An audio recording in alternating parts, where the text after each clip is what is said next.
Hello. Uh-oh. Back to stream. Hello.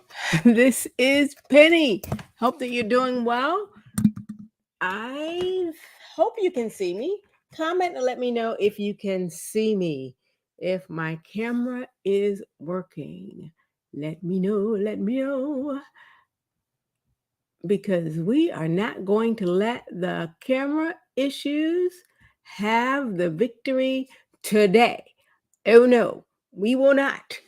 The devil is defeated. We are here. How are you? I am Penny, also known as Plant Based Penny. Happy to see you and to be with you again for another War on Wellness broadcast here every Wednesday at 6 o'clock p.m. Here, giving you food education and knowledge so that you can look, live, and feel well. Did you like my new intro video? Let me know in the comments if you like my video. It's a start. We're going to improve. We can always find ways to serve you better. So I am here and I see that we have Doris here. I see that we have Keisha here. Hello, hello, Lynn, all of you. Thank you for joining. And for those who are coming on my Facebook group page and newly on YouTube. So today's topic, we're talking about weight and the gut. So I've been doing a series where we've been talking about the gut and gut health, and we have been doing this because it's a very, very popular topic. I actually did a poll in my Facebook group to find out what topics you all wanted to hear, and gut health was one of the top ones. So that is how we ended up where we are today. And so just for the announcement to let you know, I do have a Spilling the Guts on Gut Health webinar coming up on Monday, March 27th, and I'll tell you more about that later, okay? So I have a quote for you that I'm going to read, and it says that gastrointestinal and digestive issues have a large effect on the way we eat and how our bodies absorb and digest foods, and it causes either weight gain or weight loss, one or the other. That's by actually a gastroenterologist, Dr. Brown, who made that statement. And so many times, I know when you hear about digestive issues, because I know my nephew, he had celiac disease when he was younger, and if you're familiar with that, and that's a digestive disorder, and there are many other people, and it causes the body to have poor absorption of food.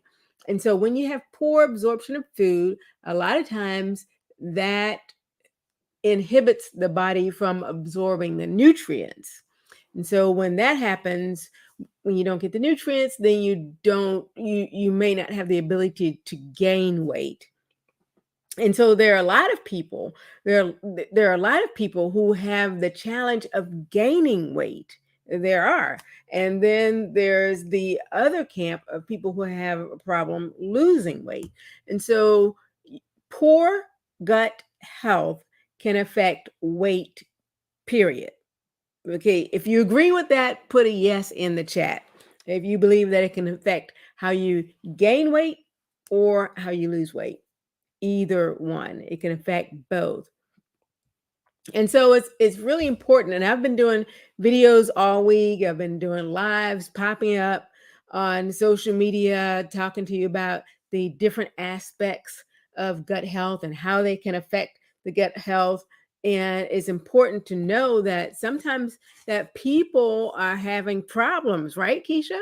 People are having problems, and we don't understand that. We think that, okay, well, I'm eating the foods that are supposed to be helping me, or I'm not eating the foods that are supposed to be hurting me, and yet I'm not seeing any changes. I'm not seeing the changes that I want to see. We'll say it that way.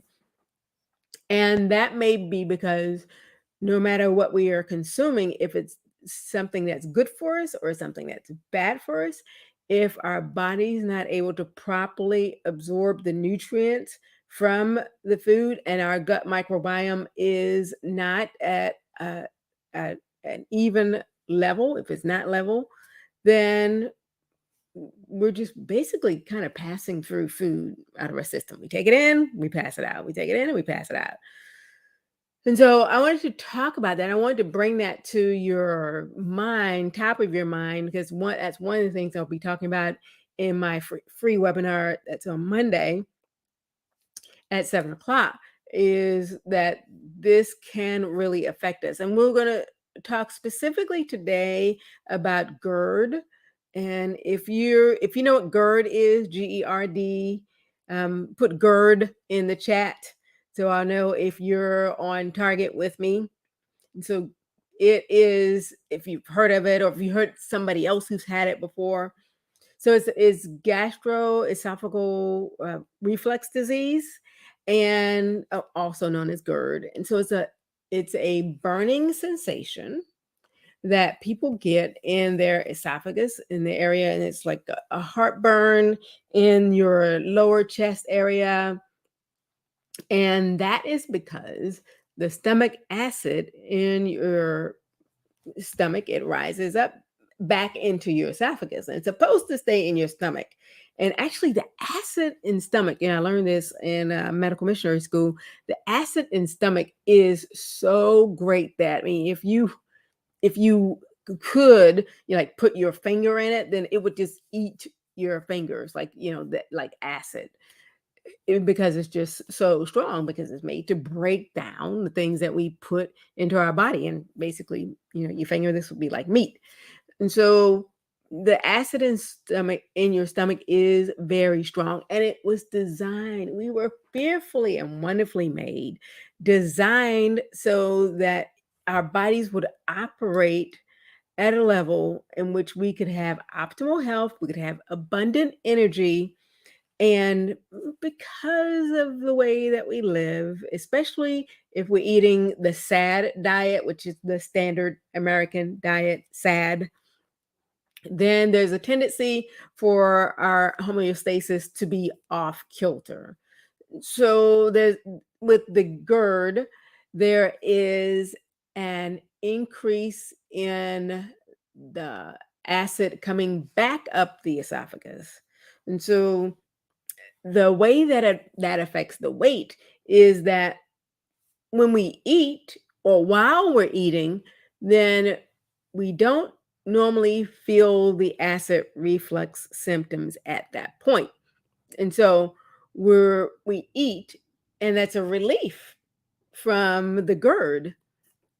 And that's good. We don't feel the pain and the symptoms, because the saliva, when we chew, the saliva is generated. And because that saliva is generated, then it neutralizes that acid. So it neutralizes the stomach acid. And but the problem is, it neutralizes the stomach acid, and therefore we eat often, or we eat again, or we eat more often than we need to, continually, because it's a comfort for us. We feel better. We feel better when we're eating. And so psychologically, your brain is telling you, hey, I feel better when I eat. So therefore, let's do this more often, shall we? So therefore, people have a tendency to gain more weight because they eat. Conversely, people who have digestive issues, when they eat less because they are eating. So, for instance, a person, for instance, they might have an ulcer, or they may have another digestive discomfort when they eat. And because that eating causes them pain, they just would rather not eat, or they may have another digestive issue, which may be like the hemorrhoids. Okay, I don't want to eat too much because I know I'm going to have to go, and if I go, it's going to hurt, and so then they eat less. So that is why this month I've been concentrating so much on spilling the guts on gut health, because we don't want to be teeter tottering around. I don't know about that. Oh, I'm not sure about that. We want to be able to freely eat and to be comfortable in that process. Does anybody agree with that statement? Put an okay or thumbs up in the chat if you would just love to be able to eat freely and not have to worry about the complications due to eating. So once digested, once the food is digested, however, going back to GERD, once we eat and while we're eating, feeling better because the saliva is neutralizing the stomach acids. But what happens is then the symptoms come back, and they come back fiercely because of the rebound acid production. And so the symptoms can be anything for some people from the pain, definitely the burning sensation, but it can be accompanied by nausea, or it can be accompanied by bloating as well. And normally the symptoms are harsher when they come back. I see your okays. I see your okays that are in the chat. Most definitely. The symptoms can be harsher because it's just a rebound effect. It's just a rebound effect because we haven't addressed the cause at all. And if you know Dr. Sebi, he says that disease does not come without a cause. There is normally a cause, and then there is an issue. And Keisha's saying, yeah, I know someone who deals with that a lot. Yes. And it's really not a pleasant situation. A lot of times people that will have to sleep and they'll have to sit up when they do that because they don't want that acid running back up the esophagus, or they don't want to help it come up the esophagus any faster than before. So, what can you do about it as far as specifically for diet? Specifically, what are you eating for that? And so, I'm going to list for you some foods that you should avoid. I have my little trusty list right here. And foods that you should definitely avoid are going to be, I'll give you about 8 foods. So they're going to be foods that are high fat foods. Yes, high fat foods, definitely. Fried foods, high fat, I'm putting fried foods in that category. Number 2 is going to be caffeine. Yes, the lovely caffeine that is a drug that people love that is actually causing more harm to you than good. And so maybe look at dandelion root tea to take the place of that, or something like Roma postum or another substitute. Chocolate. Chocolate is another irritator for the GERD in our systems. And so we want to make sure that we're not consuming chocolate, and that is chocolate covered nuts, or chocolate by itself, or chocolate cake, or chocolate icing, or chocolate pudding. Chocolate. So don't try to say that, well, it's just a little bit of chocolate. It's chocolate. And so chocolate is another irritant. And this one might be kind of obvious. This is the 4th one, and it's peppermint. Peppermint, we already know. Peppermint is great if, one, you don't have GERD and you want to like open up the passageways or the nasals, especially with allergies coming around. That it's great for that reason, but it is not good for GERD. Now, the 5th one is onions. And so onions, you want to make sure that you are you want to avoid these, and this is when you're having the problems during this time. And so you may not have to avoid them forever, but at least for the period of time that you're experiencing this discomfort. Hey, Ariana, you want to make sure that you avoid onions, which is number 5. The sixth one, which is a favorite for many, is carbonated drinks. Carbonated drinks. And so I know what these are. Let's put some examples in the chat of what a carbonated drink is. Carbonated beverages. I know you guys know what they are. So give me some examples of what they are.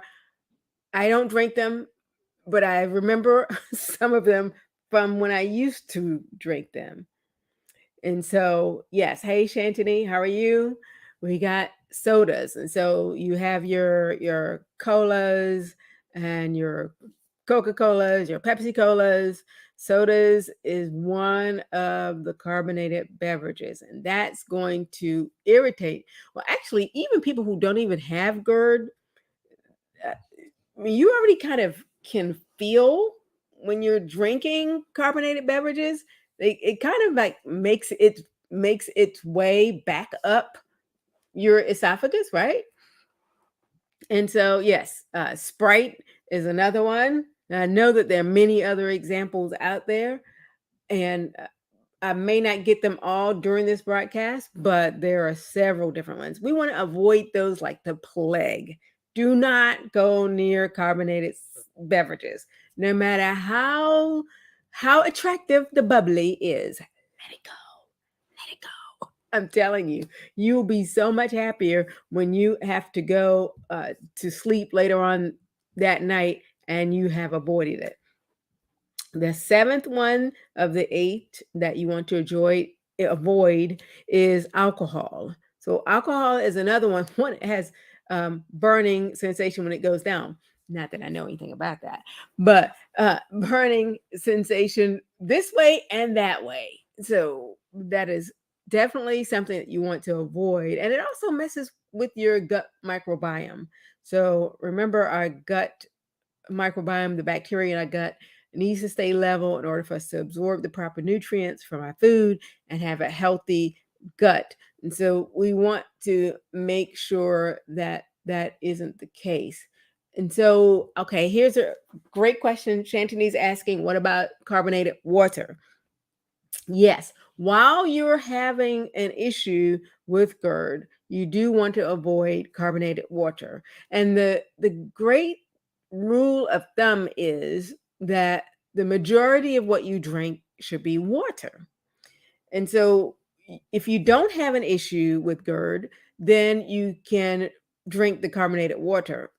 Plant-based Penny is not going to recommend that you drink the caffeine, that you drink the sodas, or that you drink or the alcohol. So because those are all going to knock our gut microbiome off. But if you go somewhere and you're having a carbonated water for that one special occasion or something like that, then you should be fine. That's if you're not having the issue. If you're having an issue, let it go for that period of time. Hold on to that glass of water as you walk around at that cocktail party and enjoy yourself, because you don't want to make it worse for you later on that evening. And the 8th food that you want to avoid is going to be citrus and tomato products. So citrus fruits or tomato sauces.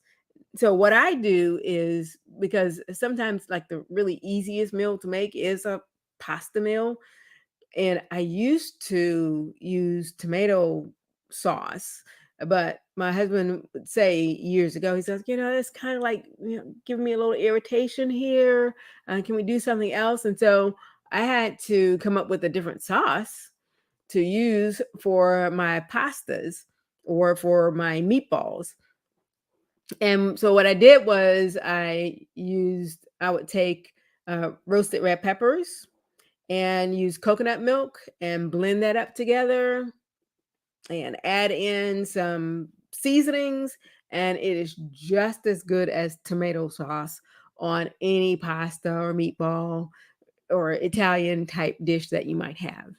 So look for substitutes that don't have the tomato base. And you might have to read the ingredients for a lot of these brands, because sometimes you will see tomato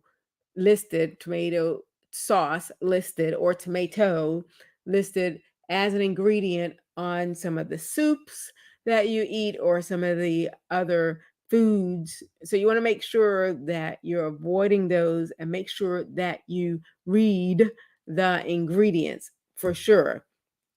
So, what I will be doing for my family, my plant based Feeding Life family, is that I will be providing for you a free webinar called Spilling the Guts on Gut Health. That's on Monday, March 27th. And I am doing this because this is going to be an opportunity for you to learn what you can do and how you can solve these issues that you're having. And so, there are a lot of things that we want to avoid, but there's a lot of things that we can add to our diet as well. So you have to register in order to get the link for the webinar. So go to bit.ly/spilling the guts, or go to my Facebook page, or go to my Instagram page. It's in the bio there. My Facebook group, my Facebook page, and you can get it there. Or you can see right at the bottom of the screen, Spilling the Guts on Gut Health. And this is March 27th, which is this Monday for those of you who are watching this in real time. And those of you watching this on replay before March 27th, 2023. Otherwise, hello to everybody else watching it on replay. So my name is Penny, also known as Plant-Based Penny. And after living and learning across the globe in 8 countries and 3 continents, I'm bringing back the learnings that I've gained from medical missionary school and from my holistic wellness school, coupling that with my formal education and my corporate experience, and helping people to move from problems to progress with plant-based and natural solutions. So if I can help you, please let me know. And I look forward to seeing you at the webinar on Monday, March 27th. Thank you so much for joining. And for those of you who missed it, I'm going to play my video for the outro. We'll talk with you later. Thanks for joining.